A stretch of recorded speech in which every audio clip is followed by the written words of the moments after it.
Awesome. Website's looking good, guys. Peter, as CEO, what would you like to see for the next steps in the web design? Yeah, so far so good. I would like to switch gears at this point and start looking at SEO. No, And no, Peter, that's a dumb idea. Well, that was awkward. Now, sometimes you will have to disagree with higher ups at work, maybe with a client, really get your opinion out there, but you want to make sure you do it gracefully. So in this video, we're going to cover with you 3 tips on how to disagree with higher ups at work.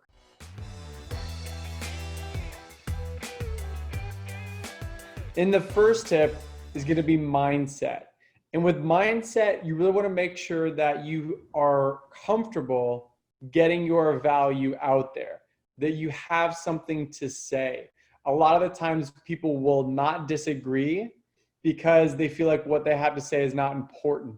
So always remember, if you have something come up, value that, trust yourself, and go for it. And on the other side, it's just the other 2 tips are going to cover how to appropriately share your opinion and disagree. Great. So the second tip is to interrupt gracefully. Now, you have your mindset, so you know your opinion matters. Now, when you interrupt, you don't want to do what I just did, which is just immediately jump in, don't ask for permission. So when you interrupt, you want to ask for permission. So it's permission-based interruption. So you say, hey, actually, do you mind if I just jump in for a second, Peter? Or I do have a thought here. Can I jump in? That way the person knows, and you're making sure that they can consent to you jumping in. Sometimes you might just jump in if you're more comfortable, and you might say, sorry, I just got to interrupt real quick. And then you're making sure that, notice I say real quick, so just making it clear, it's going to be quick, it's not going to be a big deal.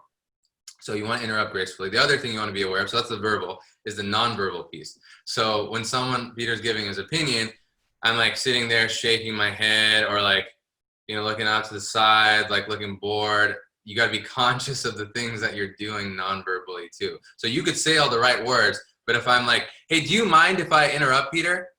And I'm going like that with my face, and I look like that, it's going to look like I'm graceful, but it's not actually very nice. So you want to be aware of what you're doing non-verbally as well to interrupt gracefully.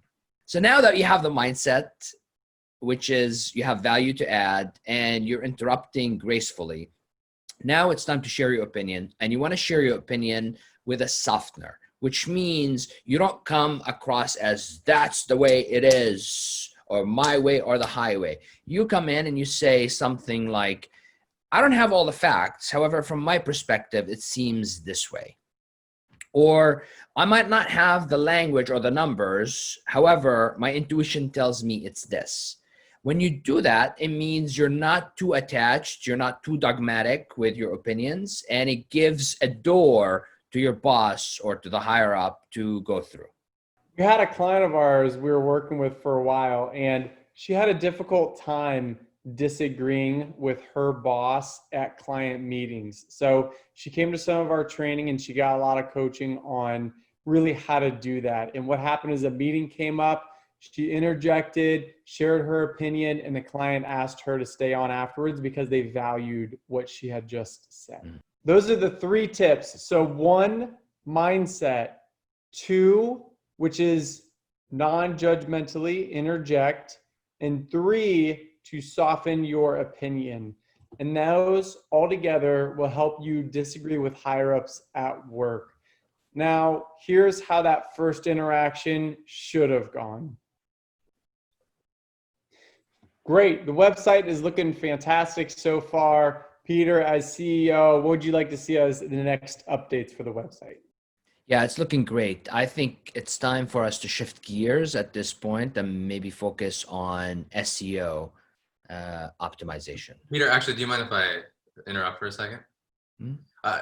Before we jump into SEO, it is very, very important. I'm thinking, we've been talking to the UX designers. They're concerned about a couple of things with usability.